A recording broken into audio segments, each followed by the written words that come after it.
The Fantastic four എന്ന ടീമിലെ members ആണ് റീഡ് റിച്ചാർഡ്സ് അഥവാ മിസ്റ്റർ ഫാന്റാസ്റ്റിക്, സ്യൂ സ്റ്റോം അഥവാ ഇൻവിസിബിൾ വുമൺ, ജോണി സ്റ്റോം അഥവാ ഹ്യൂമൻ ടോർച്ച്, ബെൻ ഗ്രിം അഥവാ the Thing. So the Fantastic four എന്ന ടീമിലെ ഏറ്റവും പവർഫുൾ ആയിട്ടുള്ള മെമ്പർ ആരാണെന്ന് നമുക്കൊന്ന് നോക്കിയാലോ.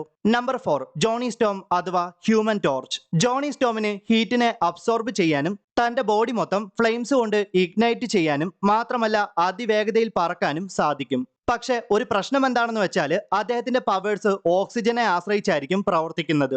ആ കാരണം കൊണ്ട് തന്നെയാണ് ജോണി സ്റ്റോമിന് സ്പേസിൽ വെച്ച് ഫ്ലെയിം ഓൺ ചെയ്യാൻ സാധിക്കാത്തത്. നമ്പർ 3, ബെൻ ഗ്രിം അഥവാ ദ തിങ്. ദ തിങ്ങിനെ ഫാന്റാസ്റ്റിക് ഫോർ എന്ന ടീമിലെ പവർ ഹൗസ് എന്ന് നമുക്ക് വിശേഷിപ്പിക്കാം. ദ തിങ്ങിന്റെ പാറ പോലെയുള്ള സ്കിന്നും അദ്ദേഹത്തിന്റെ റോ സ്ട്രെങ്തും സാക്ഷാൽ ഹൾക്കിനോട് പോലും പോരാടാൻ ദ തിങ്ങിനെ സഹായിക്കും. അദ്ദേഹം വളരെ ഡ്യൂറബിൾ ആണ്, വളരെ സ്ട്രോങ്ങുമാണ്. പക്ഷെ ഒരു പ്രശ്നം എന്താണെന്ന് വെച്ചാൽ അദ്ദേഹം വളരെ സ്ലോ ആണ്. നമ്പർ 2, റീഡ് റിച്ചാർഡ്സ് അഥവാ മിസ്റ്റർ ഫാന്റാസ്റ്റിക്. റീഡ് റിച്ചാർഡ്സിന്റെ ഇലാസ്റ്റിക് ബോഡി ആയതുകൊണ്ട് തന്നെ അദ്ദേഹത്തിന് തന്റെ ബോഡിയെ എത്ര വേണമെങ്കിലും വലിച്ചു നീട്ടാനും തന്റെ ബോഡിയെ ബെൻഡ് ചെയ്യാനും ഏത് രീതിയിൽ വേണമെങ്കിലും റീഷേപ്പ് ചെയ്യാനും സാധിക്കും.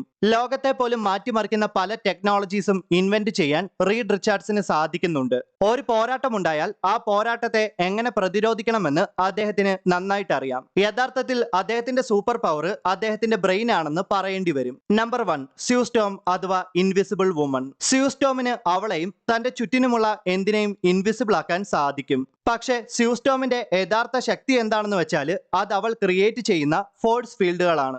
എത്ര വലിയ ആക്രമണത്തെയും തന്റെ ഫോഴ്സ് ഫീൽഡുകളുടെ സഹായത്തോടെ തടയാൻ സ്യൂ സ്റ്റോമിന് സാധിക്കും. അവളുടെ ഫുൾ പവർ ഉപയോഗിക്കുകയാണെങ്കിൽ മാർവലിന്റെ പല വലിയ ത്രെറ്റുകളെയും ഡിഫീറ്റ് ചെയ്യാൻ സ്യൂ സ്റ്റോമിന് സാധിക്കും.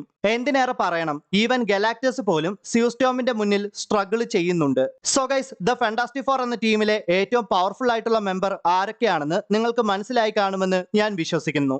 ഇത് ഞാൻ റാങ്ക് ചെയ്തതാണ്. എല്ലാവർക്കും ഒരേ കാഴ്ചപ്പാടും അഭിപ്രായങ്ങളുമായിരിക്കണമെന്നില്ല. നിങ്ങൾക്ക് എന്താണ് തോന്നുന്നത്? ദ ഫാന്റാസ്റ്റിക് ഫോർ എന്ന ടീമിലെ ഏറ്റവും പവർഫുൾ ആയിട്ടുള്ള മെമ്പർ നിങ്ങളുടെ അഭിപ്രായത്തിൽ ആരാണ്? കമന്റ് ചെയ്യുക.